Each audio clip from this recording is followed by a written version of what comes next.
What's up, ladies and gentlemen, and welcome. This is the Contacular. We're going into episode 8 today. We got a lot to talk about. Ray has a fantastic new setup. He's got his dog with him today. But not only that, Los Angeles is in the books. Ray is a champion coach. The Empire are victors. And Minnesota rocked our world. We're going to be breaking down all the matches from the LA home series. But first, we got to talk about Warzone because that's the hotness. It dropped today. A few people that used to work at Activision may have known about it. One of them wearing a Activision hoodie today. Ray, so this was the big BR. Everyone knew it was going to come. We just didn't know when it was going to arrive. You got a few hours on the PlayStation 4. What are the early thoughts? First of all, what is Warzone? Can you break down the game mode for anyone who hasn't heard about this yet? Well, it's basically BR. It's 150 players, teams of 3. They added some new features to the game, which I personally think are great. The game itself tends to be more on the slower pace side of a BR game, depending on how people play. But for the most part, because of the kind of mechanics of what Modern Warfare brings and time to kill and the density of the map itself, tend to kind of cater to a little slower play than what we're used to with Blackout. Okay. But in general, I'm having fun with it. I mean, it's great. It's great to have BR back in COD, and the the smooth shooting of Modern Warfare actually amplifies the fun of this game. And the new features like the money and buying different things in the game, and the respawn capabilities with the 1v1 pit, and there's a lot of kind of like small spicy things that they added, which to me are all great so far. We'll see how kind of they stand with test of time, but so far so good. Can we start with the spice? Because that was the first thing that stood out to me was the gulag, right? So if you die in Warzone, you go to a dark, dank basement and you fight in a 1v1. If you win, you come back into the game. If you lose, you're done. You're sent back to the lobby.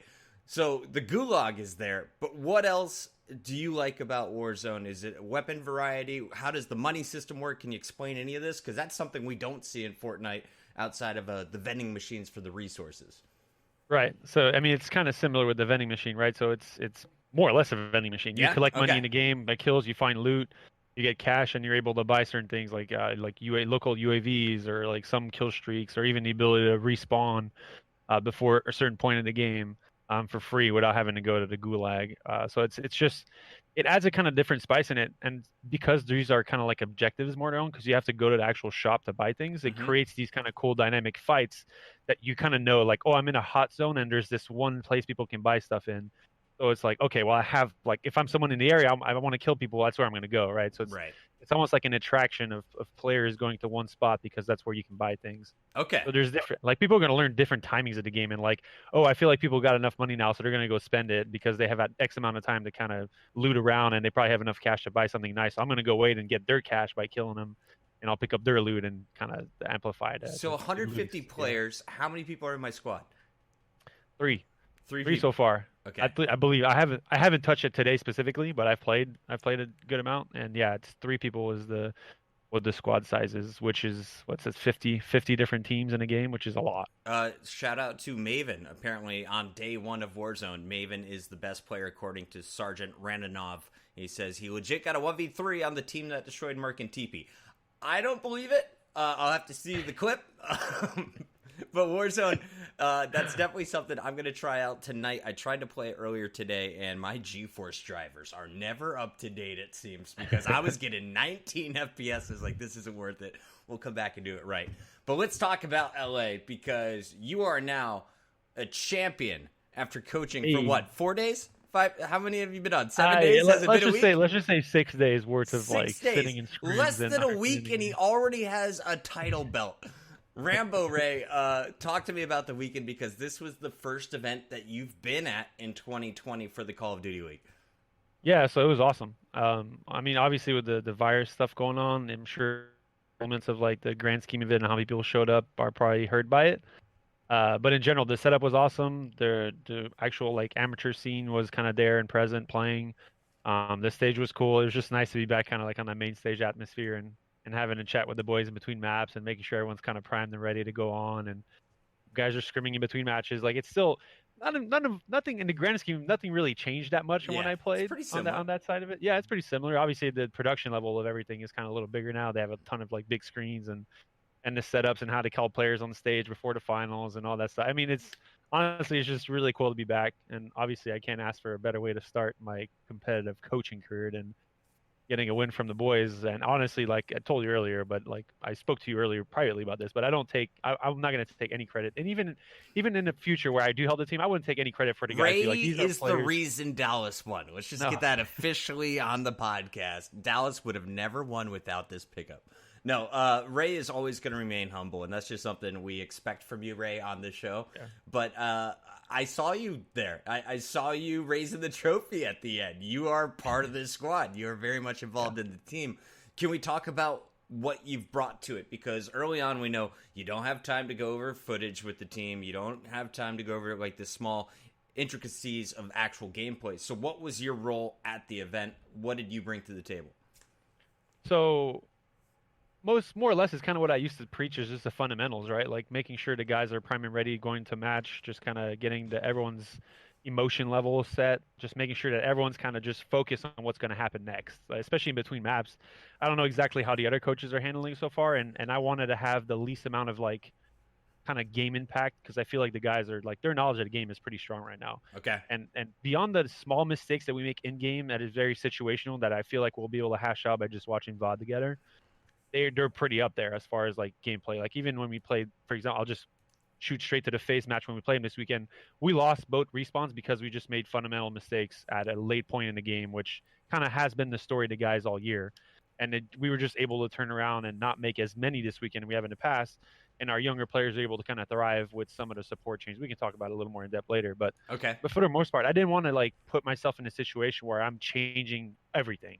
Right. I was there to kind of support and amplify whatever they have built before and kind of take some of the load off Crim and Clay in between maps to really make sure the guys are prime ready. Let those guys focus on what they're doing. And even though I was there talking, like those guys are still taking a leadership role. And especially Clay was like, dude, he was like helping them have breathing exercise and was like, everyone take a deep breath. I was like, bro, this is odd. Like, what am I doing here? This guy's doing it all. But no, it was really cool and just kind of making sure like especially coming in when you first lose a map, like we blew a few maps and it's like, I'm just coming in, I'm like, all right, what are we doing for the next map? This is the next map. We have this side. What are our breakoffs? Like just literally change the topic of conversation and try and clear their minds of what just happened. Cause it's literally pointless, right? Like even though you want to talk about it and you want to try and fix those things, it's not the time for it.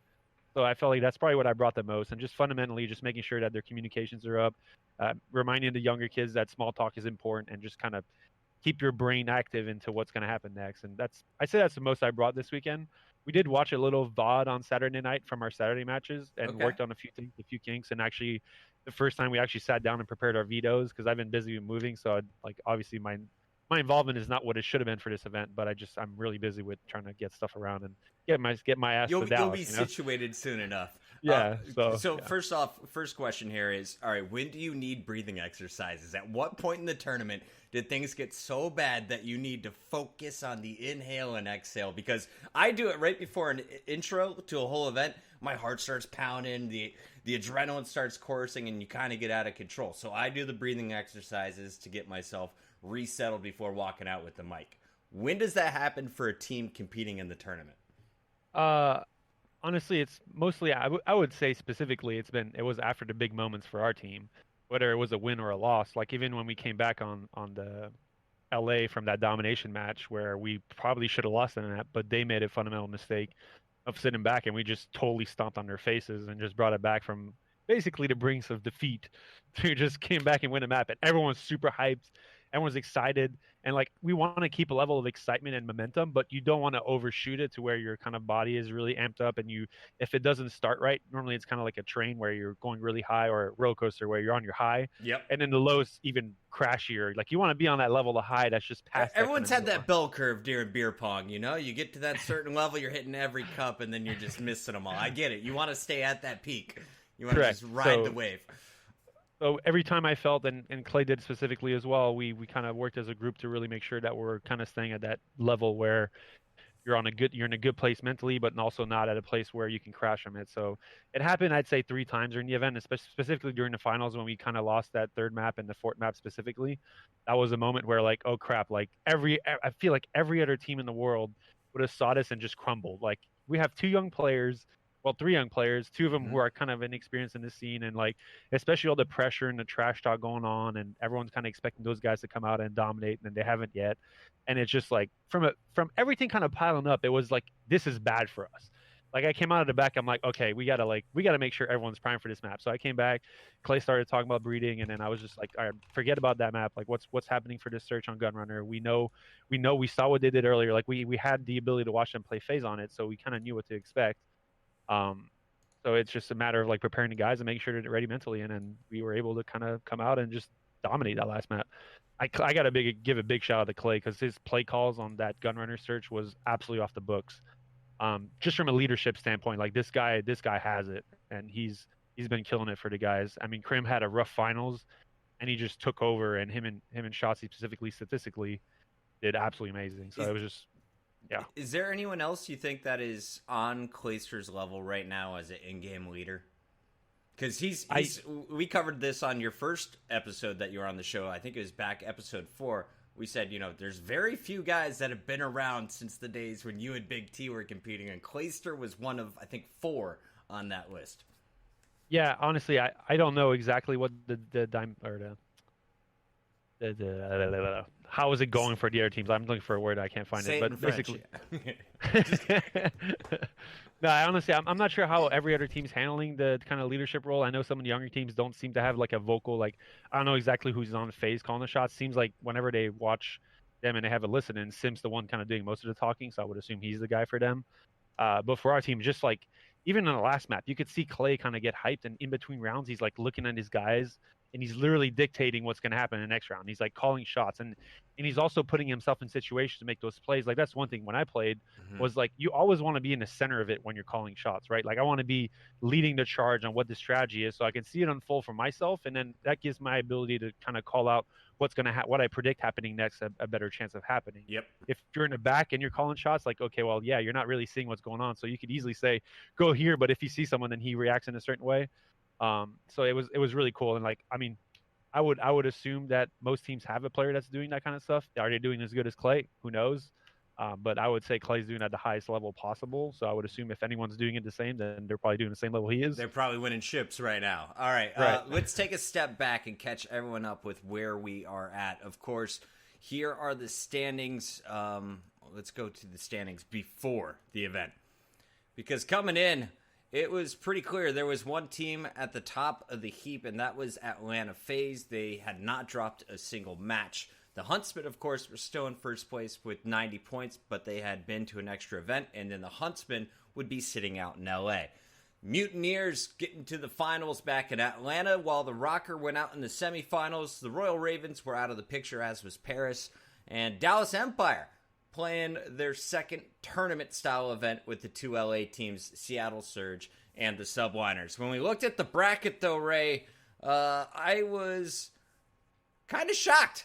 Kind of shocked by a few of these numbers. Let's go through this one. What was a bigger surprise, Group A or Group B for you? Because coming in, we all said Group B is going to be the stacked bracket. We don't know what's going to happen there. But Group A should be pretty easy for the Rocker. They didn't make it through as the number one team in their group. Yeah, I mean, everyone expected kind of Dallas and FaZe to come through to Group B, so that kind of went as planned. Even though FaZe beat us, it was like, again, it was really, there were close games. It was 3-0, but kind of the story of our year so far when we played Huntsman and FaZe is we kind of played close maps and we ended up losing. But yeah, no, Rocker was actually fairly surprising. LA just found the groove, especially. I'll be honest, like when I watched him play the Gorillas, I thought they had a good chance to lose before the match started, just by how in general those teams. This is OpTic Gaming LA versus Gorillas? Correct. Because that went to Game 5, and Slasher afterwards was not proud of the way they played. No, I mean, Gorillas were up 2-0, dude. It's like, well, if I don't know exactly. I mean, I was watching the games. I can say some specific things of what happened, but for the most part, LA or the OpTic just looked like disorganized again. Like they've been practicing. I feel like they've been making some improvements online, but it just didn't show for their first 2 games. And when their backs against the wall, where you gotta assume if they lose the Gorillas, something's gonna change. They just kind of come out and like, all right, Clutch game 5, Clutch game 5, we got this. So after that, they go up against the Rocker, who 3-1 the Surge and looked pretty convincing in that win. So I think everyone expected here. You got the Rocker, who have just been to a semifinal, versus OpTic LA, who barely won against the Gorillas, and 3 brand new players on the Gorillas roster. How did OGLA pull off the 3-0? How does this happen over the Rocker there in that? It seems like they found their groove, and I mean, everyone kind of knows when you get a monkey off your shoulders and you finally get your first win, it kind of changes things a little bit, whether it's a tournament win or just a single map or a match win. It seemed to start clicking with these guys, and also I think it's a matchup thing for the most part. Like if you look at the older vets, like the Rocker play style is very old school, where like we want to out rotate teams. We're not going to be the best team at breaking into like a rotation or hardpoint. If we get out rotated, we're probably not going to get much time off this hill. But we'll really give up early and focus on getting the rotate on next hill and just fundamentally give ourselves the best chance to get 60. And they're really good at holding it. Their fundamentals and how they rotate and handle different choke points when they play hardpoint is great. But I would put OpTic on the same level of that. Like OpTic's a kind of an old veteran team, right? They don't necessarily run and gun like crazy people. I think TJ kind of plays that way. Dashy was a switch role and went to sub and kind of doing that as well. So that dynamic probably just did well for them because they have like a good mixture of like the old and the new. While the Rocker just seemed to kind of fundamentally play on the old. Right. So they came out firing, and I don't specifically have much to say about Rocker's S&D so far. They don't seem that kind of into a team. I feel like they have a good pace difference in how they play. They kind of mix up their offensive round, defensive rounds. They play aggressive and slow down, but it doesn't really seem to come in with information, and it seems almost random. And this is more from what I saw when they were playing my team. I was like trying to tell my boys like expect certain things, but even just watching is like they didn't really seem to kind of gauge those differences in pace with much information, or like why are they doing this? Are they just doing this because this is what they play call this like, time? Like yeah, like flip a coin and like I'm not saying it's that, but I'm sure maybe they had information. But just from an outside perspective, that's what it looks like. So when you play a team like OpTic, who's like just fundamentally sound on watching choke points and understanding routes, it just seemed like they had the upper hand.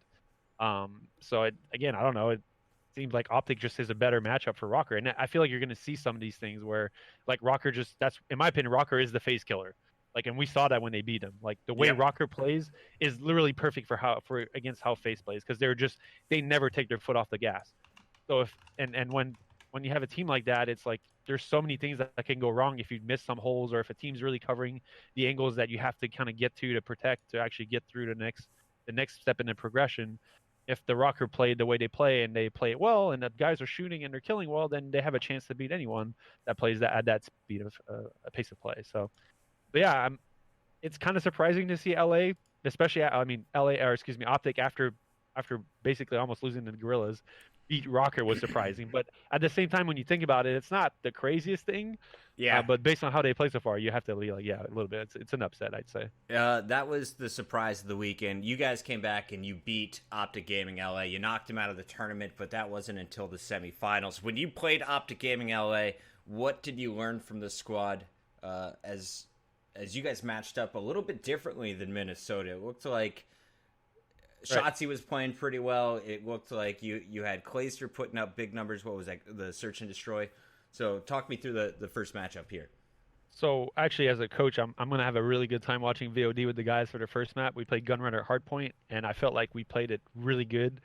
They've had 3 hardpoints in the map where one of their players snuck by us and flipped the spawns on us just because one guy flugged by. We just weren't, and that's a communication issue where you're not really counting who you're killing and so on and so forth. Like you killed the same 4 guys over and over again. It has to click in your head like someone snuck by, like someone's doing something special. Right. And it screwed us. Like from the very start of the game, we had the good side, which I'm learning about all those things as well as I'm going on. But we had the good side on Gunrunner, and we held middle. It was kind of a little contested. It was like 10-10, and we were like, everyone on our team thinks we got spawns, and 2 of us push for scraps. When those players die, they flip on the other side of the map, and that screws us. And that happened 3 times on the map, where just some person snuck by. We like a momentary lapse in communication, or just a visual where a player got a timing and got through. And like 3 rotations like that, where your team is kind of playing safe and you just immediately rotate off a bat. That's like literally 30 seconds almost every hill when you start a hill. So that's like we lost by I think 60 points. So like that's basically the loss right there, just for those kind of things happening. So it almost felt like a cheese. Like I don't want to say it, but like when like in StarCraft someone 6 fools or something like that. Like all of a sudden you have a cannon in your base. You're like, am I getting cannon rushed? It was weird because it was like I feel like we're outplaying them, but we're losing. But this happens across the board, across all the top teams. I mean, Silly does it for the Rocker. Asim did it a few times, and Alex had a few nice sneaks. You saw Simp doing it against the Rocker, I believe, on Azir Cave, was doing a great job slipping behind those spawns. So it seems like, is this just something that every team is able to do now at the start of the league and will be able to continue doing, or is this just a short-term thing in your mind?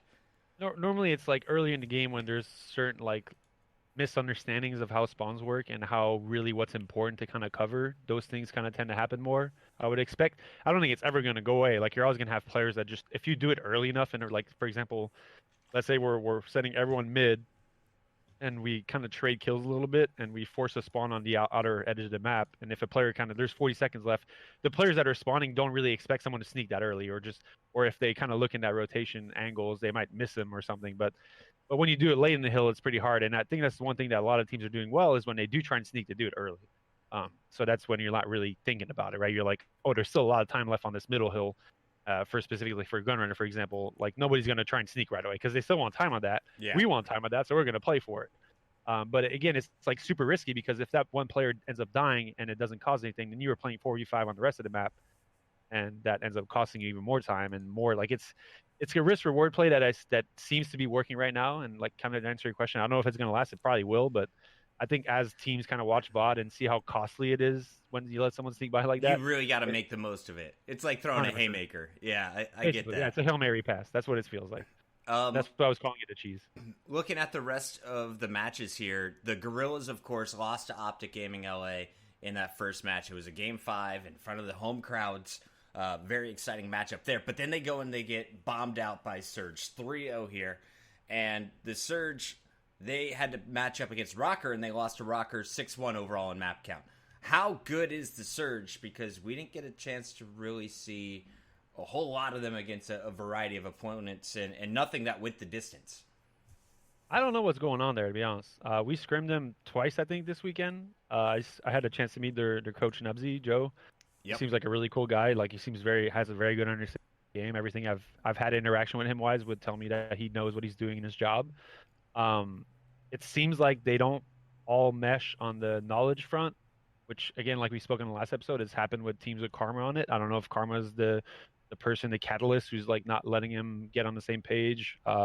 It seems like Octane's absolutely shredding faces, as you would expect it from him. He seems to be like dropping, like even when we scrimmed him, he was like positive 10 every game. I don't know if maybe he's not pushing enough, or he's just actually killing everything and he's just doing his job and someone else isn't. But it seems like almost like a pacing issue for that team where they're just not really doing everything on the same front. Some people seem to have an understanding of doing it this way, and then the others don't. And work, it could be work ethic, it could be their practice regimen, it could be how they handle VOD, or if they even kind of care. Like it, I mean, we've talked about this again a lot in the last episode, but like some people are getting guaranteed money now, so it's like, do they even care anymore? And I think they do. This is a team that's always been about pride, not dollars. I think I would assume so, but like when things don't go your way, it's easy to kind of fall back and be like, whatever. Like, so I don't know exactly. I don't want to say what it is because I honestly don't know. You don't know yet. No, I don't. And it's just because they have the players, and it seems like all those players are playing at a high level. Like when we're scrimming in, like when you can always tell like how good a player is from how he's handling gunfights and situation. Like nothing really seems on an individual front to be that bad going on there. It's just like their understanding of how they're supposed to do things just isn't there. And they don't seem to fit in any play style right now. It's like sometimes they rotate and play as a team. Sometimes they just kind of run at each other and hope something happens. So it's just and that's going to cost you, especially like I feel like that team should just focus on trying to win searches. If they can get a good search game mode, like a strong search game, and come out of tournaments, and at least give yourself a better chance to win that mode. Maybe, who knows, like it kind of catches up and respawn and they have a better chance to win games. But so far, it's been super underwhelming. I mean, I would assume, like for me personally, I felt like that was the most underachieving team with OpTic up until this event, just as far as like what I would expect out of a team, because they're all veterans and they're all good players. So.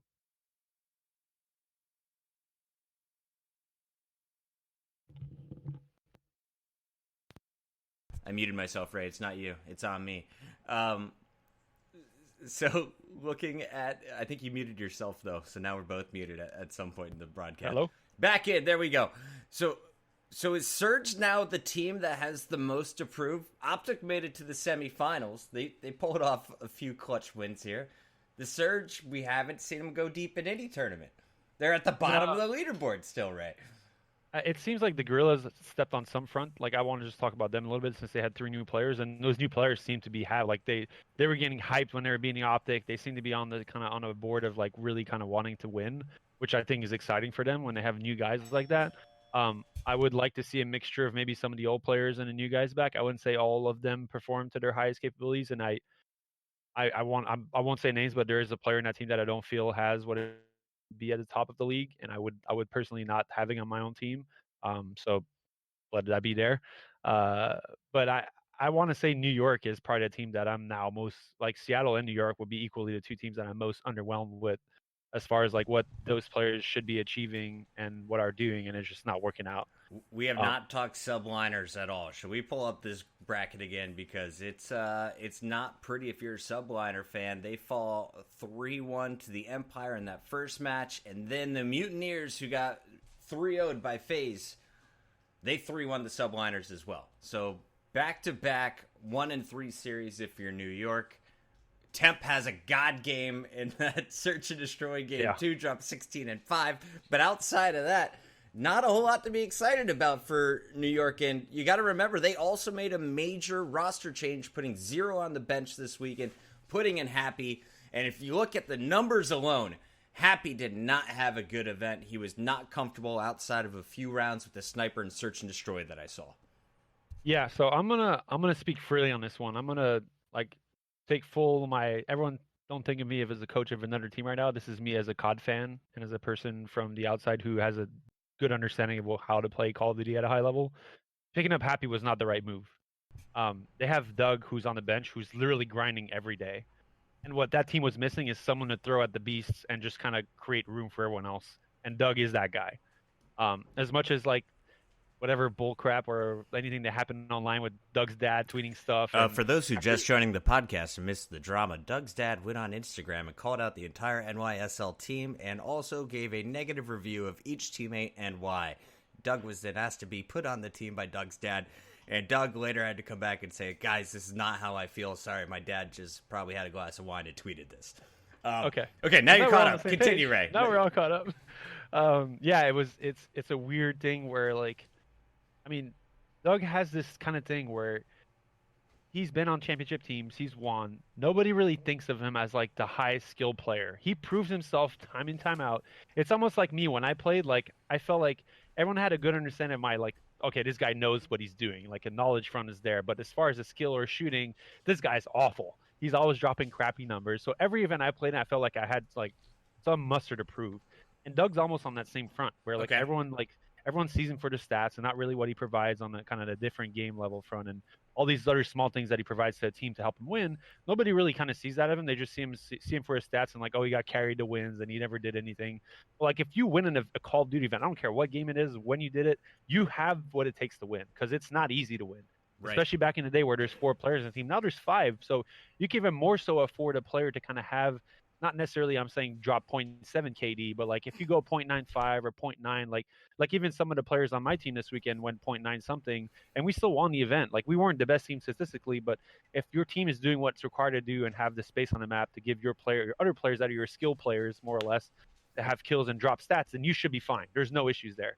So Happy on that front to me in the past from what I've seen from that player is really kind of the skillful guy who's going to be your kind of stat dropper and go in and make stuff happen for your team and not really be the lead charge guy and get stuff done. And right. To me, that was it was a weird pickup from the sense I understand all the drama. Replacement, just 100%. Just fundamentally not understanding the game, which makes me frustrated because it's coming from a guy I really respect in John Boble, who definitely knows the game and used to be 100%. That guy who kind of played the same role of doing the dirty work to help other people shine. But it's a team thing, right? Though regardless you of can't really put him in Doug, I feel like Trey needs to be in a starting lineup. Why is Zero not playing as a starter in the Call of Duty League, one of Europe's greatest players over the last 5 years? So I had some discussion with people this weekend actually trying to get a grasp of what that is. So Zero typically has been a kind of a main AR. He's able to kind of run and flex a little bit, but for the most part, when you put an AR in that guy's hand, he's going to dominate. So it's an accuracy over Trey position. And it seems We don't think that Zero, though, can do the flex role. Like, I watched God RX. He doesn't always have an M4 in his hand. He's got an MP5 there, and he's making plays. I don't get it. I understand kind of the fundamental issue here, but overall, I don't know for sure. Mismanagement. Just from a outside perspective, again, this is not me speaking from knowledge standpoint because I haven't really seen Zero play that well or that much in this game outside of what we've seen in events, which hasn't been too hot from the entire team. So it can never look like a Zero problem. But because you're a main AR, you kind of tend to have the mentality to slow down a little bit more. And when you're playing an SMG in this game, if you're kind of the guy who's going to get kills, you need to be following up and constantly be moving around. Okay. Like FaZe is the perfect example of that kind of strong SMG line where they're just honestly all on the same pace, just running around like maniacs and getting every kill possible. And they're just all good at it. Right. And they do it with they're not. I'm not saying they're running around with their chicken with their heads cut off. They're doing it right. They're playing their routes. It's a squad of orcas all hunting the same great white. There you go. So maybe they just weren't meshing in that front. That's why they felt Zero. And then, to me, Zero should 100% be a main AR in the league. But when you look at it, every team only has one main AR, which leaves 12 players in the league. And is Zero going to kind of be good enough to kick out another player on the team that is a main AR right now? I don't know. I can't really think of a player who's underperforming on that front. Because that role in general is not that difficult, at least compared to the kind of the strong, aggressive SMG play, because you kind of just sit there. And as long as you're sitting in the right position, you're going to make stuff happen.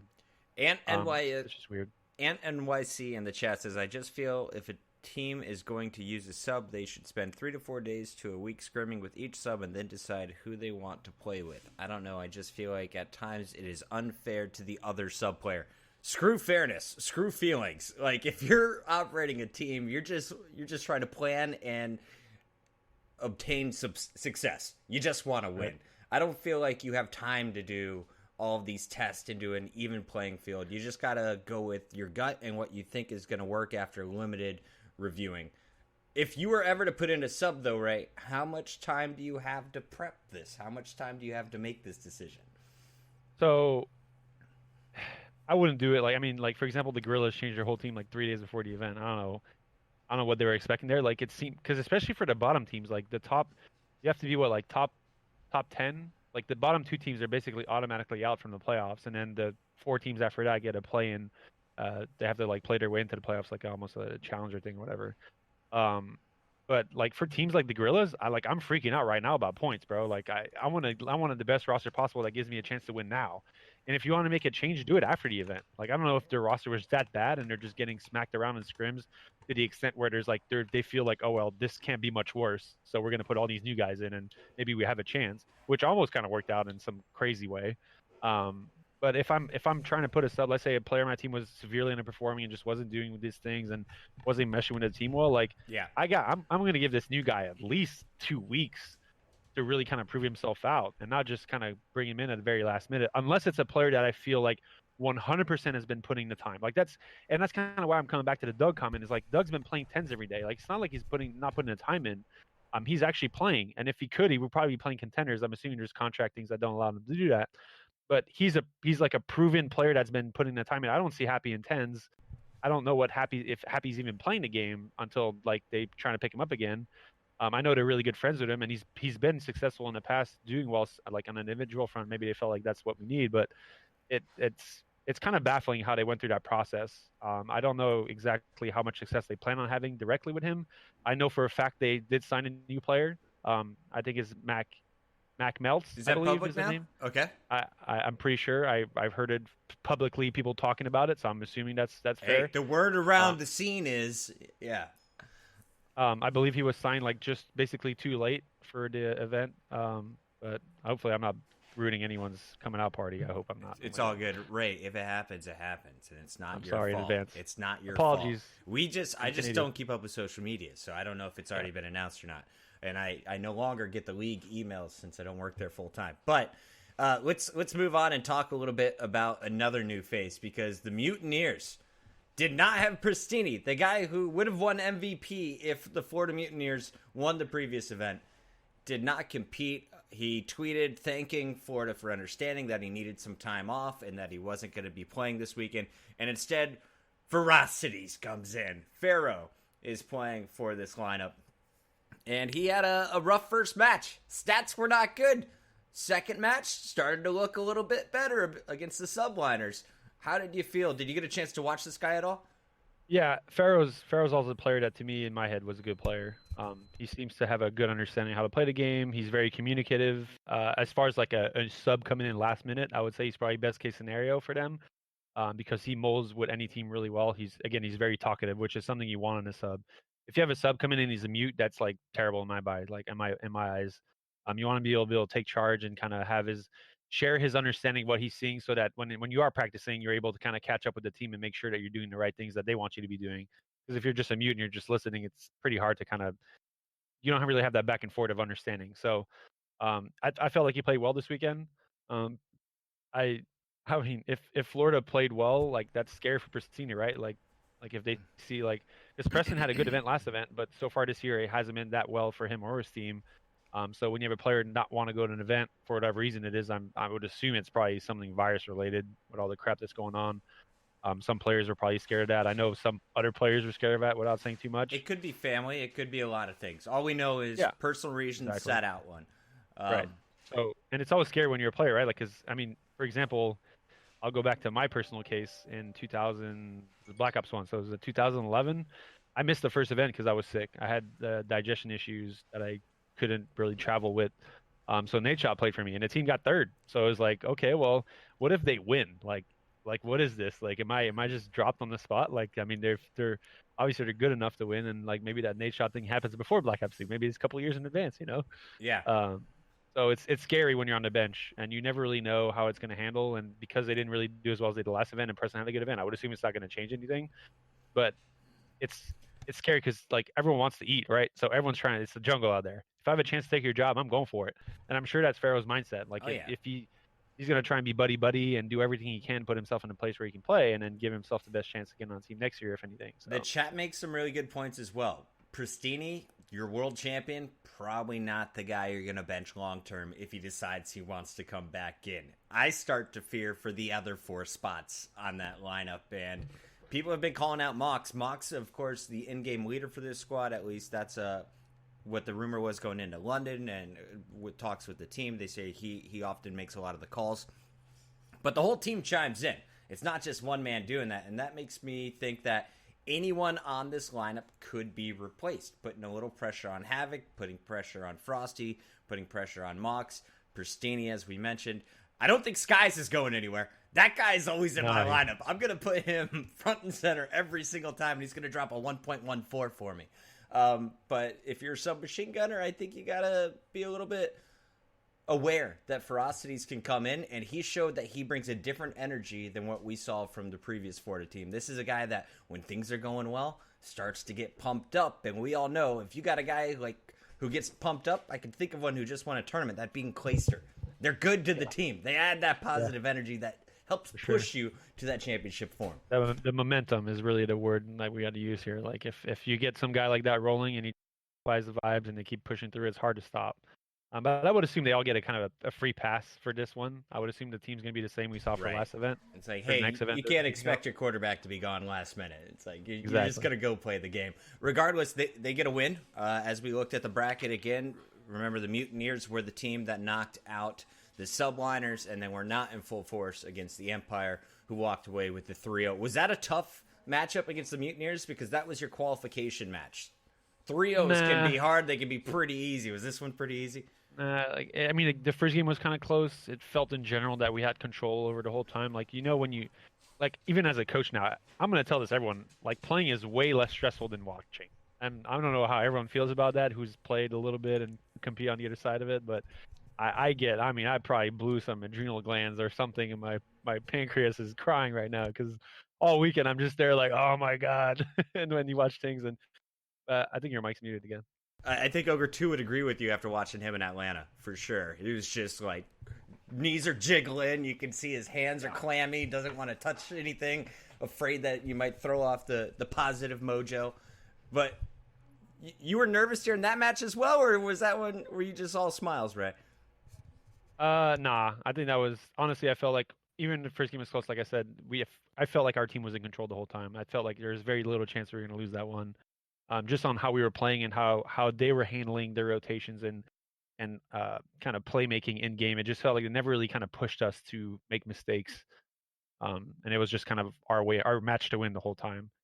But yeah, you never know. I mean, again, like we saw them, I would have feel like it's crazy because we had the same discussion about last event, and it felt like they were that team as well. Like if I'm watching them play, I don't feel like this team's going to beat anyone, but they just came out and just started getting kills everywhere and making it happen for themselves. So like it's going to take a lot for my mentality to change versus that team specifically. Okay. It feels like they need to like understand certain mechanics and really kind of push their general team play to the next level for me to feel like my team has a good chance of maybe not winning this one.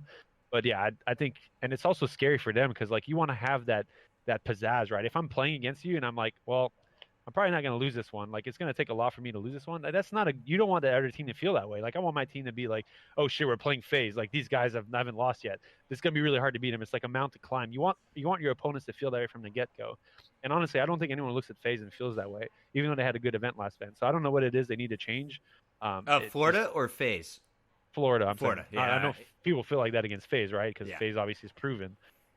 But even though Florida had a last good event, I still don't see them as like man, like this team is gonna beat us. Like it's just they're good players. I'm not taking anything away from them and how they did last event, but it's just from a consistent level standpoint and how they play as a team, it just seems like it takes a lot for them to win a map. They have to make a lot of things go their way instead of just kind of going with the flow and doing things as they should be being done and just getting the kills around them to make it happen. So you ended the Mutineers run. You matched up against OpTic LA. We kind of touched on that. First, just to recap though, looking at OpTic Gaming LA, this was their first time really scoring some major points. They'll be moving up in the standings. Are they a legit threat? Can they do this again? Are they a semifinal contender, or was this a one-off? I think they're definitely a top 6 team in the game, if not better than that. I think they just haven't showed it yet. And then honestly, like just those players, they still have it. Like you watch those players and they have their good maps, they have their bad maps. But just as a whole, it just hasn't been clicking for them. Like they're whatever pacing or issues they've had, it just seems like it kind of like they're not adjusting to this game just yet. I would assume over time, once, especially with the kind of the push they got this weekend with showing how they can do and how they beat Rocker, like that's not an easy team to beat. I don't care what you match up or anything. Like the Rocker, are, in my opinion, are a top 4 team in the game right now. And it's been maybe even better than that with how they handle FaZe. Like they might be on the same pedestal as ours right now. So I would say like, yeah, it's only a matter of time before they catch up and they show that what the roster was built for and the names they have, and they're still skillful players, and all they need to is that get that next hump. So maybe not there just yet, but I definitely would argue that they're top 5 or top 6. Did the Dashy swap make him run SMG the full time, or was he going back to the AR at times? How did the team change compared to past events? I didn't specifically watch that. I wasn't really looking out for what roles and players are doing on your team. I'm going to be doing that more now in the future, but just as I kind of get my feet wet, I wanted to leave my information to the grinder scheme and just provide with the players with the information that I saw that was pertaining to what the team is doing. Got it. So if I saw a specific strategy on your side, I'd be like, oh yeah, they did this round, and watch out for that because it might happen. Let me know in the VODs, Bray. After the VOD review, let me know what switched up, because he seemed happier. The whole team seemed to be flowing a little bit better. Always better when you win, right? Yeah, it's always better when you win. Going back to the bracket, though, let's talk about the biggest match of the week. And it wasn't the championship match for me, Ray. No offense. Your team was not involved in the big one. It was FaZe Clan versus the Rocker. Rematch. Last time it went to a game 5. It was in the semifinals. The exact same place in the tournament, with FaZe taking it over Rocker in the search and destroy. This time around, Rocker come out with the game 5. Talk me through this series. Did you watch it all? Were you guys sitting in the team room paying attention to the other matches going on, or were you purely setting up for yours? So we played our semifinal, and then they played after us. So we were just waiting for grand final to start. Nobody was scrimming because obviously all the other playing that are left in the tournament are playing their match. So my boys are just warming up, and I just literally paid attention to the whole match to see what maps they're playing, how they handle it, how I feel like it would stack up against my team, kind of doing my job as like an analyzing coach. Yep. So that we can prepare our vetoes for the better against the Rocker. So no, I watched the whole thing, and it felt like it was the same exact story that happened in Atlanta. Was it Atlanta that they played and they lost the first 2 matches? Yeah. So it felt like what happened in Atlanta was the Rockers stopped playing their game. It felt like once they got that 2-0 lead, it felt like they were just managing everything right up until the 2-0, and then they just kind of hit a wall, and they're like, oh, well, FaZe is taking over now, and we're not doing anything to stop it. This time around, it changed. And especially, I mean, it was kind of back and forth. They went to a game 5. Yeah, the first game, we should talk about this because audio issues are happening on the Rocker side. I was listening to Priest talk about it on his stream yesterday. So Minnesota Rockers talk to the admin, says we have some audio issues. They say, okay, play a little bit and let us know if it's fixed. They play that game live, then stop it live, and then have to reset. But FaZe had a perfect first minute, 10 seconds. They win the first hill. Simp has slipped behind the enemy team. They flip the spawns. And then after the full replay, another very close matchup, but it's Rocker who takes it 250 to 221. I felt like right there was a good test of FaZe's mental attitude. Like, how strong is this team? Because they may feel like they just got robbed there. They come back and they win the next search and destroy. And I was like, okay, this team, it wasn't a clean search and destroy. It was 6-4, but they seem pretty up there, Ray. They seem pretty put together. Yeah, no doubt. And it's always weird when you go through technical issues like that. And I think there was issues going on with the pause button this weekend, which is why they didn't they just kind of oh, can you just play it out a little bit and see if you can fix it? Got it. If it kind of came back. So that's probably why it was handled that way. It's not ideal. It kind of sucks too. Like if you're FaZe, you're like, oh, we had a great start. Like you can't just let them restart. That's bull crap. But I mean, even Rocker, their issues could have been happening with 5 seconds into the game, but they just made them play it out. So it's not even it's not really anybody's fault. It's just kind of the mess of the situation, and I feel like they handle it properly in replaying. Because obviously if I can't hear my teammate talking, or if the audience isn't hearing you, there's no point, right? This is not happening. So. If half the football field has craters in it, it's not really a fair fight. No. So yeah, it was surprising, and I think FaZe played well the first map as well. It felt like exactly what happened in Atlanta, where they were getting out rotated, and the Rocker were just able to hold hills. And when you play against a team like FaZe, if you roll the whole hills and you out rotate them more often than not, you're gonna have a chance to win. And I think that's the next step FaZe is gonna take, is really kind of it seems like they're really happy with how they're playing, obviously because they're winning a lot, but it feels like they have a lot to improve on also. And I don't know if they've been handling just the idea that they're winning and their playstyle works so well. But I feel like, again, once you match up against teams like Rocker, where if they out-rotate you, they will make you pay.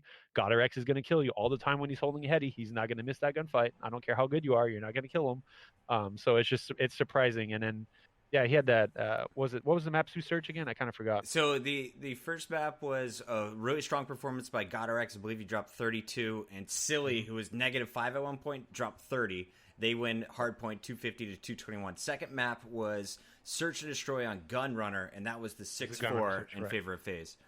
Right, yeah. And that's one thing. Obviously, I don't know if you saw in the finals, but Game 5 was again on Gunrunner against Rocker, because we watched that, and we're like, this is obviously going to be our pick. We just saw how... okay. Surprisingly, they were really unorganized. It's actually the only map that I've seen out of all the tournament that they seem to be kind of on the front, where... because it forces you to play aggressive, right? Because the defensive side on B, the bomb side is favoring the offense. Yep. When you're playing defense, you kind of have to make your own way out. You can't really sit there and wait for it. And that's kind of their play style, right? They really kind of they're like playing chess. This is our position. Come at us. If we got to go on your side of the board, I don't put the Rocker that far up on the pedestal as far as the top team on that front. But when they got to hold something, I would say they're top 2 in the league holding stuff. Okay. So it really seemed to be in our favor. We're like, okay, well, this is. They have good strategies. Their pacing, again, like I said earlier, their difference in fast rounds and slow rounds. They have a good mix-up, but it was really blatantly obvious what they were going to do just based on how the round started. So it was easy to kind of throw toss-up and curveballs to make him rethink how they handled it. And especially in Game 5 of finals, we can talk about it later, but that kind of gets in your brain, right? So I wasn't surprised to see FaZe win that, because FaZe's playstyle is the opposite. Even a 6-4 to me is actually a good map by Rocker, with just the playstyle difference and how the map is handled. So yeah, I wasn't surprised by that. It felt like FaZe is going to win that map regardless. Whatever, even if it got 250-0 the first map, I thought FaZe was going to win the Search and Destroy. FaZe comes out, they win the Search and Destroy, they win Game 3. Rocker put on a show for everyone in that Game 4. They narrowly win 250 to 247, and then they close things out with the final Search and Destroy 6-2, a very dominant performance by GodderX and his sniper rifle. As well as Asim, I think, had 7 kills in the first 2 rounds. They just, or 7. They just set the tone right away in that Game 5.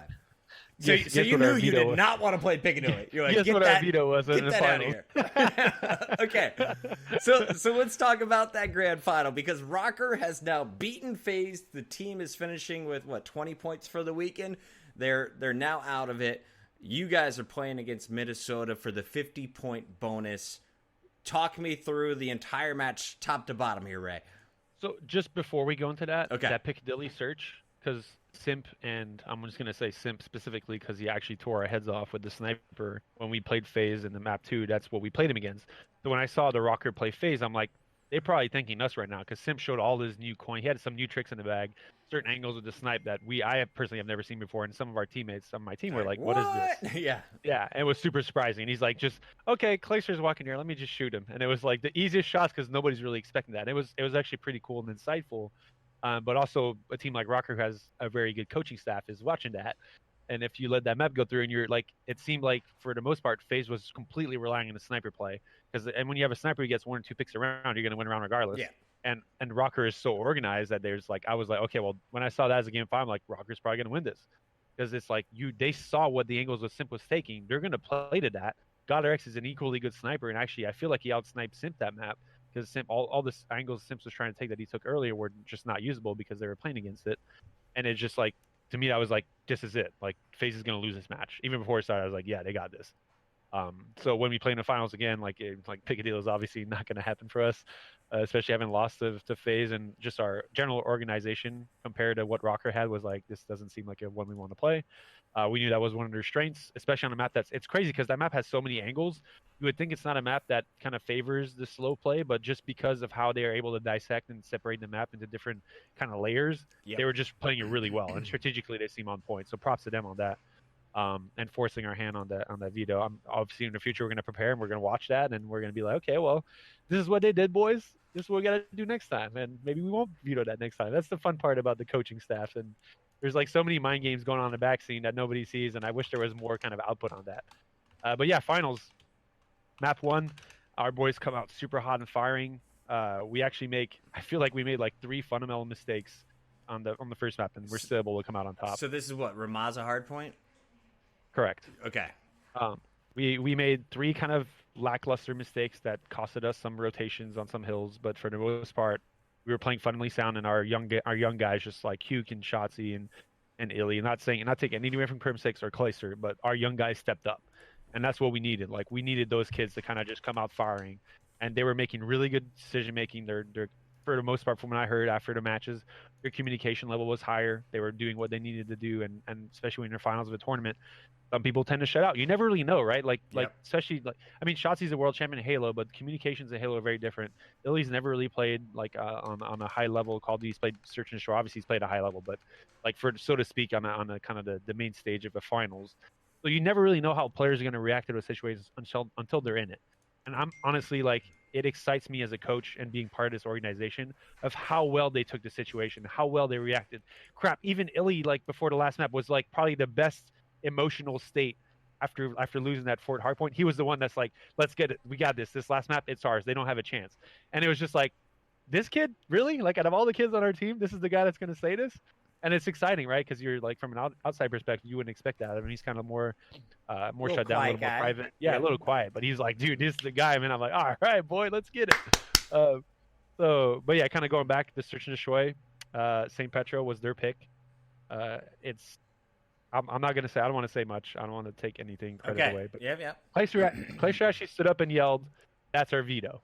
So because we vote like for previously, we were voting like Petro, but he yelled after the match, like after that map, very clearly and loudly across the stage, "That was our veto," and basically saying we haven't played that map much this year, and we just took him out on it. So it was like, yeah, it was like bonus. We're like, okay, let's go. If we're winning this, we're feeling good. At this point, there's like, from an outside perspective, like, there's no way we're losing this match. Like, absolutely, it's impossible. So like, you're up. We're on such a high. You're up 2-0 now. What happens in game 3? Because everyone in the stadium thought this was going to be a 3-0. They were already figuring out where to go have dinner and where to get their beverages for the night. And then all of a sudden, the Rockers steal the domination. What was going on in that map? What was the turning point? So Gunrunner is a map that's actually not been played a lot this year. Most teams are, like most of the maps you've seen, end up on Hackney. Gunrunner has some interesting spawning situations. Okay. For not really saying anything bad about anybody. The game is bad at times and randomly will put you on the opposite side of the map or inside a hard point. I did not say that. Chris Bucket said that. Sorry. But yeah, no, it's interesting because the map has some elements of it where it makes sense and you can play it to optimally. If you make some mistakes at the bad times, it actually amplifies those mistakes. We made one kind of crucial mistake toward the end of the game where we made a push, we got B-Dom, and we kind of four-man pushed. And because of the way they were playing out of that situation, it costed us a lot of position on the map and pushed us way back, which they got a 2-cap and a contest off of that, which brought the game to the end. And we had a chance to win, but it was like at that point, it was kind of done. Like we made our mistake, and unless they made an equally big mistake, we probably weren't going to win that map. So we had to make something crazy happen. It didn't happen. We lost the map, and we felt like honestly, we didn't feel like betrayed by the game, but it's like to a point where like we felt like we played pretty good, but we made one mistake, and it just costed us more than it costed them and the mistake they made in the first round. But moving on. Yep. Map 4. Map 4. We are extremely excited about Hardpoint on Hackney Yard. We feel like from a speed and a pace standpoint, this is our game compared to theirs. I think, they were losing by what, like 60 points at the start of the game? Yeah. Our P3 was kind of weak that map. They got a ton of time there. Our P2 was really strong. We actually rotated really well that map, which, again, it's kind of Rocker's strengths. It came down to the wire. Krim had a rough game. He acknowledged that, but in general, there was one crucial mistake we made at the end of a game where I actually got in my chair and thought we won the tournament. I started screaming in excitement. Yeah! Thank God you can't have coaches on the stage because that would have been really bad. You would have been touching all of your players. Let's go, boys! We got this. But yeah, no, we had all 5 down. We have control, like it was P5 on Hackney Yard. It's the 2-story wide building and the hardpoint's on the back. Right. It's probably one of the hardest hills to break in the entire game, behind P2 on Hackney Yard. We have full control. We pushed him out. We had a player sitting yellow, which is on the bottom right side. I don't know if you know the call outs yet, but I'm sure the viewership, to the people that are understanding of what it is. Basically, we had a setup where we didn't push out the map as much as we should have to make sure that we were going to win. And we pushed it out on one side, but we didn't push out on the other side. So for people who don't really understand how the spawn system works in these video games, if you push left, they spawn right, and if you push right, they spawn left. So we pushed left really hard, but we didn't push right, so they ended up spawning to our right. And just to set the scene here, you guys are closing out the map. There's 25 points to go. You basically have 2 pushes left if you're Minnesota to break it. Right. So the score is like 242 or 243 or something to like 230 for us, but we won the rotation to the last hill, and we got a clean sweep as the hill was spawning. Yep. So this is like ideal situation. This is the game. If I'm putting like peons and queens and if I'm playing chess, like this is like literally they're stuck on their side. There's no way out. So they literally kind of beelined it to the yellow side, the bottom side of the map on the mini map. And we weren't pushed out enough on that side. We let them get a little too far. And because we were so pushed up on the opposite side, as soon as our players traded out kills on the bottom side of the minimap, the Rocker team spawned literally outside the hill. Sorry. You're good. So they basically just got the spawns. They got blessed. Placer made a rotation at the very end to try and get in. He got stuck in the head as he was walking into the hill to try and help Illy, who was on the hill. And that nade basically ended our chances because we ended up spawning across the map and they were right there. So it was crazy. Like the hype, the crowd was so hyped. It was, as far as like excitement level for what you see in the final, I'm super happy. But obviously from a coaching standpoint, I was like, crap. So like this was our chance. Look at this, friends at home. So you're Dallas. You just win by 70 points. You win by 2 rounds in Search to Destroy. Then you narrowly lose game 3, and then you very, very by the skin of your teeth lose that game 4. But they don't tilt. They come back and they 6-2 in the final game. Ray, how's it happen? This is what I want everyone to understand. We didn't lose game 4. We threw it. Like from that point of view, if you're a player, like you completely, and that's the crazy part. Like I just want to set everyone up mentally for like put yourself in a state of mind of a player who literally has a tournament won, who has all his chips and he all ins on a play that there's no way he can lose, and then the other player has the one card. Yeah, literally, the other player has whatever one card, the straight flush that can change everything, and it kind of comes out on the flop or whatever. The river. Sorry. Yeah, the river. There you go. Yep. Okay, there you go. Sorry. Yeah. Look at my analogy. Poker analogy. I'm with you. I was talking about craters in a football field earlier. We're good.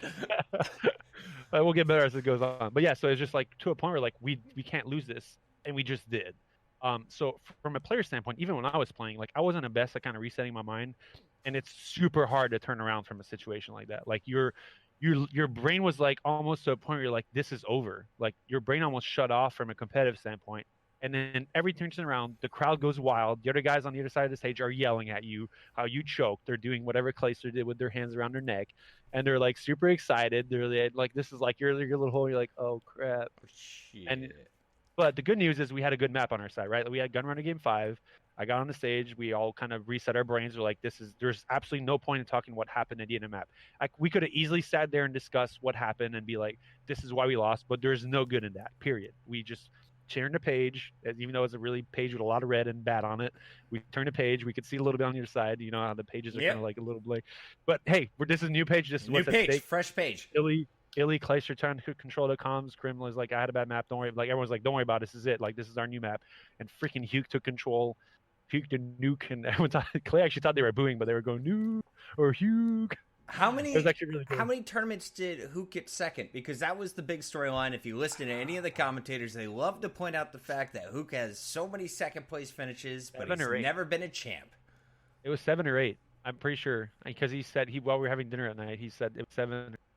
And he was, I mean, I've never seen a kid so happy. I mean, Hugh's not, he's a really cool kid once you get to know him a little bit, like I did this weekend, and we kind of broke a little the barrier because he's like a little shut off if you don't really know him. Kai's the guy, man. I love Kyler. Kai's the dude. I love that kid. Kyler's super awesome. And honestly, that's what excites me the most. Like, we won this weekend, but even if we didn't win, even if we lose that finals, like just the attitude and the level of kind of commitment these players have to each other and like where we want to be as a team is like, we won, and we're all like, after we're playing, like, we're going to get so much better. Like, we sat there and enjoyed the win a little bit, but like, they're already kind of thinking of turning the leaf and like Krim we're going to get so much better. Yeah. Krim had a little speech during dinner. It's like, basically like, we never won that. Like, that never happened now. Like, this is something in the past, and you can look at it when you're done playing, but for now, it doesn't mean anything towards the rest of the year. Like, we are going to be prepared for Dallas even better, and we will show up and have to beat the top teams even more than we have in the past, and to prove our work, because you have to prove yourself over and over again, and that's how this business works. Ray, I only have 5 more minutes, so I want to get to our summaries here from the event as we take a look at the overall standings. Atlanta FaZe, after losing to the Rocker in the semifinals, are now tied with the Chicago Huntsmen at 90 points on top of the leaderboard. They have an 8-1 record, both. Third place, Dallas Empire, after the 50-point bonus, jumps all the way up into third with the 7-5 record. Minnesota Rocker with 70 points is in fourth with the 7-3. Paris Legion, Florida Mutineers tied for fifth at 5-4 and 5-5 with 50 points each, and then the Ravens are at 40 before OpTic LA goes from 12th to 8th, tied with the Surge at 20 points, and now we have a 3-way tie for the worst team in the league with Toronto Ultra, LA Gorillas, and the New York Subliners, all sitting at 1-5, 1-5, and 1-6 with 10 points. I'm actually curious, though, that standing doesn't show the bonus points on top of your wins, though, right? Like, it's kind of weird. I don't know exactly what they're doing there. Well, like, for example, like you said, we have 70 points. Yeah, you have 80 points. You have 80 points? Yeah, you had 30. Let me go to the pre-event standings, and then we will get right back there. All right, so pre-event, you were sitting with 30 points, Ray. After the event, okay, so you get 50 points is the total points you get. Yeah. Gotcha. So we got an extra 10 for winning because we won 4 matches. Extra 10. Yep, 4 matches plus the 10. Okay, so it's a 50-point bonus for first. Second place gets 30. Well, there's no bonus because it's just basically saying that because I win 10 points per match, right? Yeah, but so I won in 4 theory, matches. couldn't you win the group with 2, and then you could win the semis with 3? And then you win the finals with 4. So now you get 40 points. I'm giving you a bonus 10 to make it 50 for that first place finish. Right, but so you don't get anything for second? Second place, you just get 30, I believe. Right. Okay. So it's not a bonus because the way I'm trying to get my ground roots and everything set up, but the graph clearly said, like, it showed your winnings and then it said plus 30. So I was like, wait, what? Oh, you guys should be plus 50. Minnesota should be plus 30. Okay, we're good. I think I confused everyone. At the end of the day, I think I need to put Minnesota Rocker in the top tier. And I thought that divide between Atlanta FaZe and everyone else, maybe there's still that divide between FaZe and Huntsman and FaZe and the Empire. But FaZe and Rocker, that's toe-and-toe any day of the week, as you talked about the matchups happening. Empire and Rocker, do you think you guys are toe-to-toe? No, but you're basically saying like FaZe beat us, but we beat Rocker, and Rocker beat FaZe. So like, it's hard to kind of hash everything out because it's like a triangle of love there, or hate, whatever you want to go with it. But I would still argue that FaZe is on a tier above. I would say still based on what we've seen. We haven't seen Huntsman play last weekend, but I would still, if anything, I would put Rocker on our stage. Like, I would say Rocker kind of joined that kind of top 3 kind of tier. And I would say we bumped our note a little bit higher with how we played this weekend and how the younger guys kind of played well. Dallas is looking good, man. When do you guys play Huntsman again? When do you guys play FaZe again? Have you looked at the future events? Huntsman is going to be in Dallas at the end of the month, and then the first time FaZe and Huntsman and our team will be competing in the same event will be Chicago the week after. So I'm looking forward to that. Speaking of that, that is how we're going to end the podcast. I will be hosting the Chicago Huntsman event. We announced it today on the Huntsman Twitter. That is going down April 4th and 5th. If you don't have your tickets, go get them right now. I want to see you at that event. It's going to be amazing. But first, you got to go to Dallas, and we will be talking about those matchups on the next Contacular. This was episode 8. Thank you all for staying with us through the slow start, and we'll be starting once again 7 o'clock Eastern next Tuesday. Ray, any final thoughts here on LA? On the big win? Let's go. What are you doing with your check, baby? The champs. Let's go, baby. The champs. Get this man a trophy. One Let's for get one. it on the Coaching desk career underway. There we go. 1 for 1, Ray. Well done. Much love, buddy. Thank you all for everyone who tuned in the chat.